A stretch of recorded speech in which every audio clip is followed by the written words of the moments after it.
ஓம் சாந்தி. அனைவருக்கும் தை திருநாள் நல்வாழ்த்துக்கள். 15-1-24 சாக்கார முரளி. இன்று சிவ பகவான் கூறுகிறார், இனிமையான குழந்தைகளே, தூய்மையாகுவதற்கு நினைவு யாத்திரை மிகவும் அவசியம். இதுதான் முக்கியமான சப்ஜெக்ட். இந்த யோக பலத்தின் மூலம் நீங்கள் சேவை செய்பவராகவும் குணவானாகவும் ஆக முடியும். கேள்வி: குழந்தைகளாகிய நீங்கள் கற்றுக் கொடுக்கக்கூடிய யோகம் தனிப்பட்ட யோகம் எப்படி? பதில்: இது நாள் வரையிலும் கற்று வந்த அல்லது கற்பித்த யோகம் அனைத்தினாலும் மனிதர்களுக்கு மனிதர்களுடன் யோகம் இணைந்தது. ஆனால் இப்போது நீங்கள் நிராகாரருடன் யோகத்தை இணைக்கிறீர்கள். நிராகார ஆத்மா நிராகார தந்தையை நினைவு செய்ய வேண்டும். இதுதான் அனைத்தையும் விட தனிப்பட்ட விஷயமாகும். உலகத்திலும் பகவானை நினைவு செய்கிறார்கள், ஆனால் அறிமுகம் இல்லாமல் செய்கிறார்கள். அவருடைய ஆக்குபேஷன், அதாவது அவர் யார், எங்கிருந்து வருகிறார், என்ன செய்கிறார் போன்றவற்றை தெரிந்து கொள்ளாமல் நினைவு செய்கிறார்கள். தெரிந்து கொள்ளாமல் நினைவு செய்வது என்பது பக்தி. ஞானம் நிறைந்த குழந்தைகள் அறிமுகத்துடன் நினைவு செய்கிறார்கள். ஓம் சாந்தி. ஆன்மீக தந்தை அமர்ந்து குழந்தைகளுக்கு புரிய வைக்கிறார். குழந்தைகளுக்கு முதலில் தந்தையின் அறிமுகம் கிடைத்திருக்கிறது. சின்ன குழந்தை பிறக்கிறது என்றால் அதற்கு முதலில் தாய் தந்தையின் அறிமுகம் கிடைக்கிறது. உங்களுக்கும் படைப்பவராகிய தந்தையின் அறிமுகம் கிடைத்திருக்கிறது. உயர்ந்ததிலும் உயர்ந்தவர் தந்தைதான். எனவே அவருடைய மகிமையை சொல்ல வேண்டும் என்பதை குழந்தைகள் அறிந்திருக்கிறீர்கள். அவர் சுப்ரீம் தந்தை ஆவார். தந்தையின் மகிமையை எப்படி சொல்வது என்பதை குழந்தைகள் மறந்து போகிறார்கள். முதலில் அவர் சுப்ரீம் தந்தை, டீச்சர், சத்குரு என்பதை புரிய வைக்க வேண்டும். மூவரையும் நினைக்க வேண்டும். அதாவது சிவ்பாபாவை தான் நினைக்க வேண்டும். ஆனால் 3 ரூபத்திலும் நினைக்க வேண்டும்.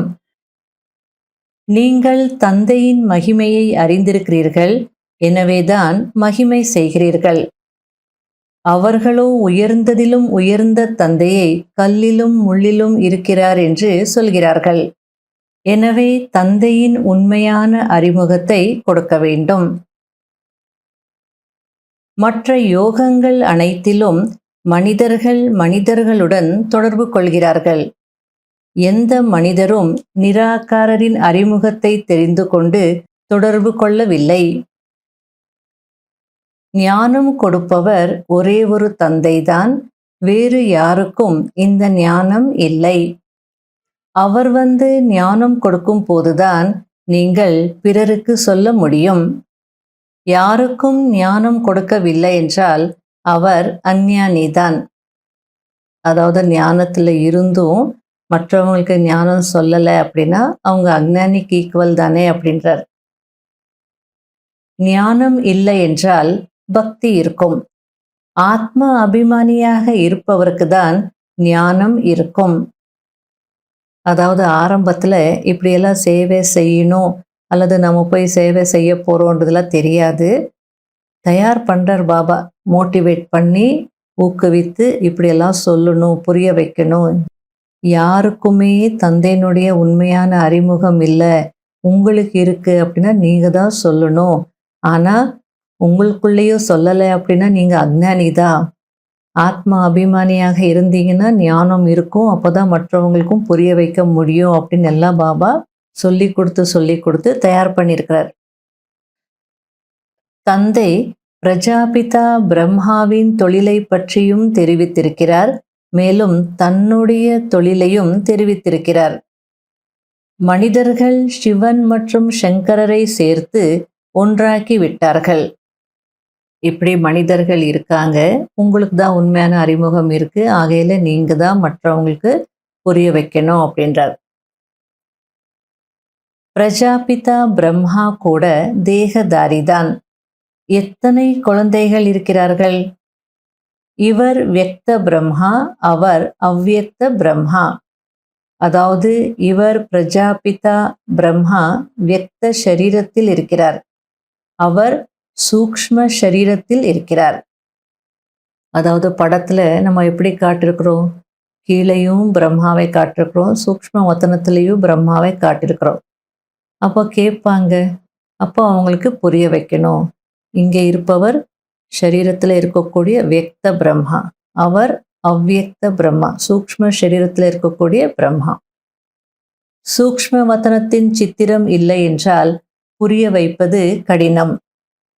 அதாவது 3 லோக படத்துல சூக்ஷ்ம வதனம் இல்லை அப்படின்னா எப்படி நீங்க புரிய வைப்பீங்க அப்படின்றார். ஆத்மாக்கள் நிராகார உலகத்தில் வசிக்கிறது, ஷரீரம் உடையவர்கள் இங்கு இருக்கிறார்கள். மற்றபடி சூக்ஷ்ம வதனத்தின் முக்கியமான கதை என்று எதுவும் இல்லை. சூக்ஷ்ம வதனத்தின் ரகசியத்தையும் கூட தந்தை இப்போது புரிய வைக்கிறார். அதாவது சூக்ஷ்ம வதனத்தை பற்றி பெருசா சொல்ற மாதிரி எந்த கதையும் இல்லை. இப்போ நிராகார உலகம் அப்படின்னா ஆத்மாக்கள் அங்கே சரீரமற்ற நிலையில வசிக்குது. அதுக்கப்புறம் அங்கிருந்து ஸ்தூல வதனத்துக்கு வருது, இங்கே சரீரத்தை எடுத்து நடிக்கிறது, பார்ட் பிளே பண்ணது. அதுக்கப்புறம் சரீரத்தை இங்கேயே விட்டுட்டு மறுபடியும் சூக்ஷ்ம வதனம் வழியாக மூல வதனத்துக்கு போகுது அப்படின்றது நீங்கள் வேணால் சொல்லலாம். மற்றபடி தனியாக சூக்ஷ்ம வதனத்தினுடைய கதை என்று எதுவும் இல்லை. அதற்காக சூக்ஷ்ம வதனத்தை காட்டாமலும் இருக்க முடியாது. ஏன்னா ஆத்மா முதல்ல சூக்ஷ்ம உடல்ல வருது, அதுக்கப்புறம் தானே ஸ்தூல உடல்ல வருது. ஆகையால இந்த ரகசியத்தையும் இப்போதான் பாபா புரிய வைக்கிறார் அப்படின்றார். அதே போல இப்போ பிராமண நிலையிலிருந்து ஃபரிஷ்தா ஆகணும், அதுக்கப்புறம் தானே பரந்தாமத்துக்கு போகணும். அடுத்தது பாபா கீதையில இருக்கக்கூடிய ஒரு ஸ்லோகத்தை பற்றி சொல்லிட்டு இருக்கிறார். கீதையில ஒரு ஸ்லோகம் இருக்கு, யதா யதா ஹி தர்மஸ்ய கிளானிர்பவதி பாரதா அபியுத்தானம் அதர்மஸ்ய ததாத்மானம் சுஜாமியகம் பரித்ராணாய சாதுனாம் விநாசாய ச துஷ்கிருதாம் தர்ம சம்ஸ்தாபனார்த்தாய சம்பவாமி யுகே யுகே. அதாவது எப்பொழுதெல்லாம் தர்மத்திற்கு நிந்தனை ஏற்படுகிறதோ அப்பொழுது நான் வருகிறேன் என்று அந்த ஸ்லோகத்தில் இருக்கு. அப்போ பாபா யாருடைய நிந்தனை என்று புரிய வைக்கிறார். அவர்கள் ஸ்லோகத்தை சொல்லி பிறகு அர்த்தத்தை புரிய வைக்கிறார்கள். குழந்தைகளாகிய நீங்கள் அங்கு சென்று நாங்கள் இதனுடைய அர்த்தத்தை புரிய வைக்கிறோம் என்று சொல்ல வேண்டும்.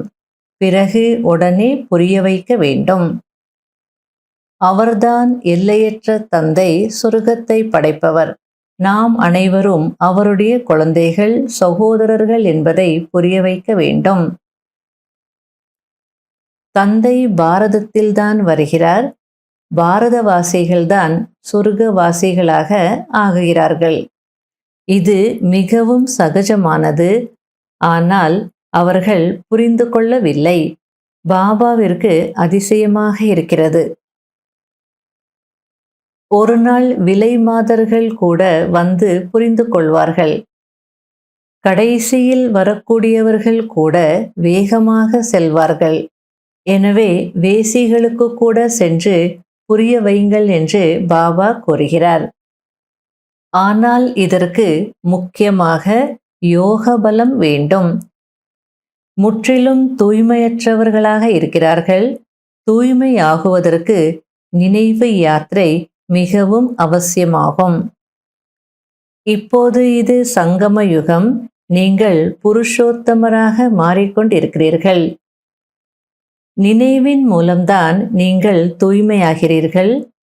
அதாவது ஆத்மா எவ்வளவு நினைவு யாத்திரையில் இருக்கிறதோ அவ்வளவு தூய்மையாக மாறுகிறது. சத்யுகத்தில் நீங்கள் சதோ பிரதானமாக இருந்தீர்கள். எனவே மிகவும் குஷியாக இருந்தீர்கள். இப்போது சங்கம யுகத்தில் நீங்கள் சிரித்து மகிழ்வித்து கொண்டே மகிழ்ச்சியாக இருக்கிறீர்கள். எல்லையற்ற தந்தை கிடைத்திருக்கிறார். வேறு என்ன வேண்டும்? பாபாவிற்கு அர்ப்பணம் ஆக வேண்டும். ஆனால் கோடியில் ஒரு சிலர்தான் வெற்றி மாலையில் மணியாகிறார்கள். மற்ற ஆத்மாக்கள் அனைவரும் அவரவர் செக்ஷனில் சென்று விடுவார்கள். எனவே தெய்வீக குணங்களை தாரணை செய்ய வேண்டும் என்று தந்தை புரிய வைக்கிறார். உங்களுடைய உணவு பழக்கங்கள் மிகவும் நன்றாக இருக்க வேண்டும். அதாவது சுத்தமாக சாத்வீகமாக இருக்க வேண்டும். நல்லது.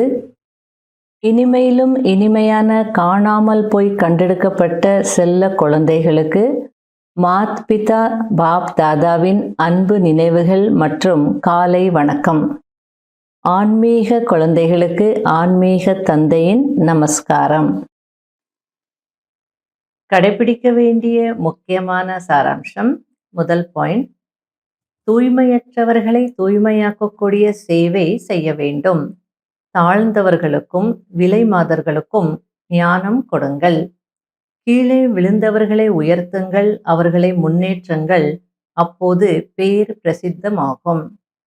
இரண்டாவது பாயிண்ட், தன்னுடைய பார்வையை தூய்மையாக்குவதற்கு போகும் போதும் வரும்போதும் நான் ஆத்மா, ஆத்மாவுடன் பேசிக்கொண்டிருக்கிறேன் என்ற பயிற்சி செய்யுங்கள். தந்தையின் நினைவில் இருங்கள், அப்பொழுது தூய்மையாகி விடுவீர்கள். வரதானம்: அனாதி சொரூபத்தின் நினைவின் மூலம் திருப்தியின் அனுபவம் செய்யக்கூடிய மற்றும் செய்விக்கக்கூடிய திருப்தி மணி ஆகுங்கள். தன்னுடைய அனாதி மற்றும் ஆதி சொரூபத்தை நினைவில் கொண்டு வாருங்கள். மேலும் அதே நினைவு சொரூபத்தில் நிலைத்து விடுங்கள். அப்போது தன்னுடன் தானும் திருப்தியாக இருக்க முடியும். மேலும் மற்றவர்களுக்கும் திருப்தியின் விசேஷ தன்மையின் அனுபவத்தை செய்விக்க முடியும். அதிருப்திக்கான காரணம் அப்பிராப்தி ஆகும். அதாவது அடைய வேண்டியதை அடையவில்லை என்பதாகும். உங்களுடைய ஸ்லோகன் எதை அடைய வேண்டுமோ அதை அடைந்து விட்டேன் என்பதாகும். தந்தையினுடையவர் ஆகுவது என்றால் ஆஸ்திக்கு அதிகாரி ஆகுவதாகும். அப்படிப்பட்ட அதிகாரி ஆத்மாக்கள் சதா நிரம்பியவர்களாக திருப்தி மணியாக இருப்பார்கள். ஸ்லோகன்: தந்தைக்கு சமமாகுவதற்கு புரிந்து கொள்வது, விரும்புவது மற்றும் செய்வது, இந்த மூன்றிலும் சமமாக இருக்க வேண்டும். ஓம் சாந்தி. இன்றைய அவ்வியக்த சமிக்ஞை: வரதானி சொரூபத்திலிருந்து சேவை செய்வதற்கு முதலில் தனக்குள் சுத்த எண்ணங்களை தாரணை செய்யுங்கள். நாள் முழுவதும் சுத்த எண்ணங்களின் கடல் அலைகளில் ஆடிக்கொண்டே இருங்கள். மேலும் எப்போது விரும்புகிறீர்களோ அப்போது சுத்த எண்ணங்களின் கடலின் ஆழத்திற்கு சென்று சைலன்ஸ் சொரூபத்தில் நிலைத்து விடுங்கள். உங்களுடைய இந்த டீப் சைலன்ஸின் மனநிலை சூழ்நிலையை மாற்றம் செய்துவிடும். மேலும் நீங்கள் தன்னை டபுள் லைட் ஃபரிஷ்தா என்று அனுபவம் செய்வீர்கள். ஓம் சாந்தி.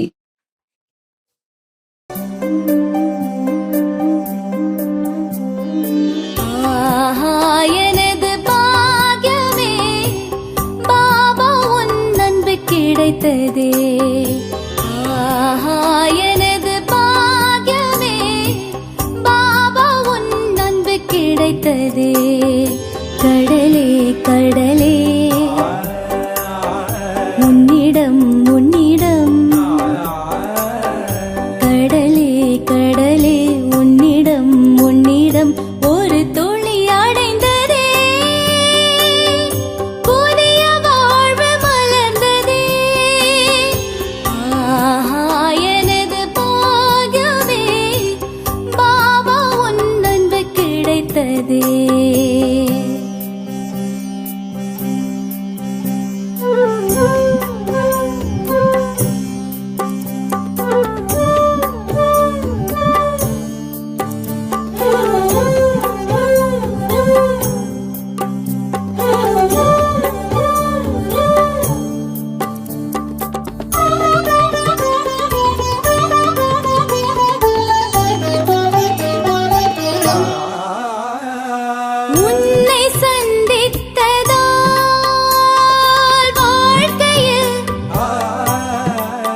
கடலே கடலே